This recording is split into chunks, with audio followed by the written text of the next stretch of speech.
even if you don't like to hear it, we take ownership. And if it's something that isn't workable, or something that is very hard to do, or we make a mistake, we're there with the clients to work them through that and try to get past that and really excel. And so, I think that's something that clients appreciate, because for the last, I think, 7, 8 years, it's been pretty much just word of mouth of how we gotten our business. I've done very little marketing.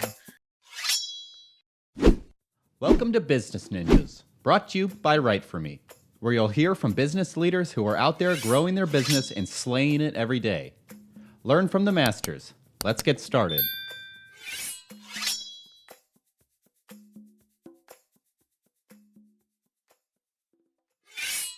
Hi, and welcome to another episode of Business Ninjas. I'm here today with Makoto Kern, founder and UX principal at Impact. Makoto, how are you doing today? Good. Thanks for having me on.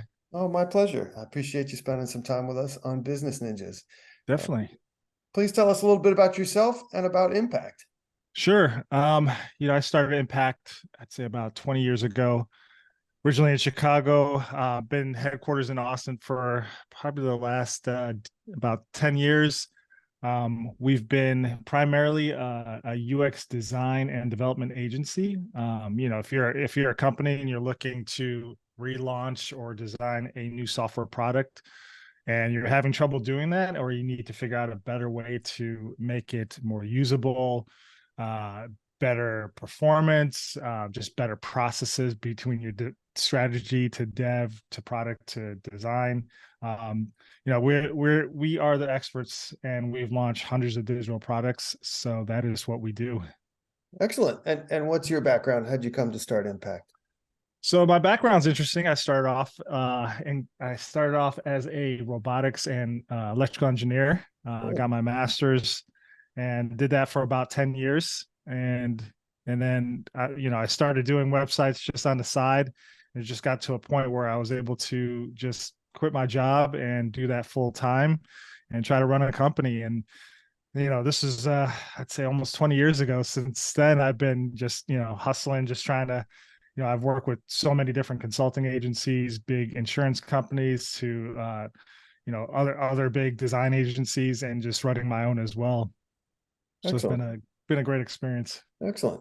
And what verticals your service? Who are your clients at Impact? Yeah, so with my background in engineering, I always love doing basically anything that's challenging. A lot of designers, they like to work on the very kind of cool and sexy looking kind of products, which is more of an ad agency type of stuff.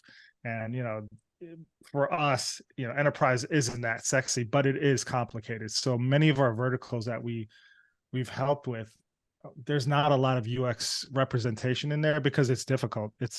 We've worked with oil and gas, just energy in general, to human resources, to restaurant tech, a lot of B2B stuff, robotics, which is an interesting story because I came full circle. One of our clients was one of the biggest robotics companies in the world, asked us to redesign their experience to control our robot controllers. And so that was a great kind of serendipity there. And but yeah, we've been in cybersecurity lately, which is a big one. And so, yeah, we've been in pretty much, I think, every industry that's out there, every vertical. Excellent. And what are the most common problems you're solving for these clients? The most common problem that I see is that, without getting too direct, is that, there's usually an issue where they're like, oh, well, we have a product, we have a team, let's try to launch this product. We've never done, using this new technology or new techniques. Our team has been ingrained in this product for the last 10 years. I think it's easy enough for us to try to launch a new one. They try it, whether they go cheap on the development team or design team, or just try to utilize the current team, which is already trying to keep the lights on. So their bandwidth is pretty tight. We see a lot of problems there where it's just, it takes too long, doesn't happen. Tech that starts to happen, things just they don't run smooth. Users are like, this doesn't work for me. And I think that's a major problem with our industries, or in this industry for enterprise software, is that you've got users that are used to doing something a certain way. So when you launch something brand new, it's very disruptive for their workflow. It's not like consumers where you go to a website, you have 5 other websites to purchase something. So if you don't capture that, they'll just go somewhere else.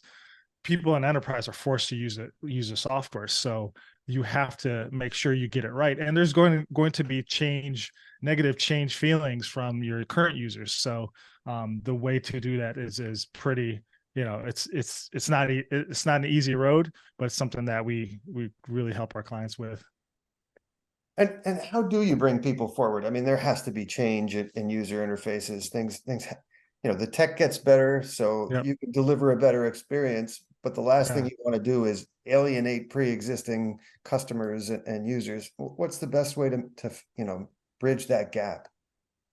Yeah, so the best way is getting that feedback early and often. Another problem that we see with our clients is we know what we know. That's a very common phrase, and they're like, "Well, we could figure this out. We've got experts on our staff. They can figure out how to create the best experience." But you got to understand these users aren't in it day in and day out. So a lot of biases start to come to fruition when you're trying to design something in a bubble. And so we see a lot of our clients, they're hesitant to put it in front of their users. And we're always saying you got to do that. And I think also from just a user experience standpoint, you can be you could be for the user and look just at the user, but to be a very good UX designer, you have to really think about from the business strategy, marketing strategy, development strategy. There's constraints throughout a real system when you're trying to launch something. So just thinking, hey, we have to create this. This is exactly what the user wants. It doesn't happen. That's a simulated world. So you really have to have a broad understanding, and you have to have your business aligned. So that's another thing that we try to understand is whenever you get to a company, there's lack of communication, there's misalignment everywhere, everybody assumes everybody knows what's happening, there's no roadmap. So we try to help from a strategic standpoint from the very top, and then that in turn feeds the design team and development team, the product teams, and makes launching far more easier. Yeah, I mean, if you have to help a company clean up their internal processes as well as their platform, that's a fair bit of undertaking. It is. It's almost like we're almost like a doctor where somebody comes to us and say, "Hey, we think we just need some designs. Can you just create some for us?"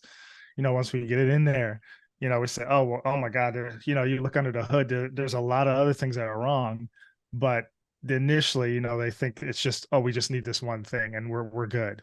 So it's funny. I was related to it as a doctor, or somebody WebMDs themselves into a new product, but You end up working with digital hypochondriacs. Yeah. there you go. Gotcha. What differentiates Impact? What makes you guys stand out from your competition? So, when it comes to just consulting, you've got your big names that are out there, and they charge for those names. And I've worked for many of those companies as they bring me in as a consultant. So I get to see how they work. And I think what differentiates us is that, I'm not somebody that is trying to charge you guys a McKinsey price or anything like that. But I know that people on our team have worked for them. They've worked for Accenture, Deloitte, I have as well. And I think it's something where we're not somebody that comes in, tells you what you need to hear, and then gets out and just charges you $1 million. Our mantra is always to take ownership in what we do and stick with it for the long term. So while that is, there's a lot of headaches that comes with that. It's something where if we tell you and recommend something, even if you don't like to hear it, we take ownership. And if it's something that isn't workable, or something that is very hard to do, or we make a mistake, we're there with the clients to work them through that and try to get past that and really excel. And so, I think that's something that clients appreciate, because for the last, I think, 7-8 years, it's been pretty much just word of mouth of how we gotten our business. I've done very little marketing.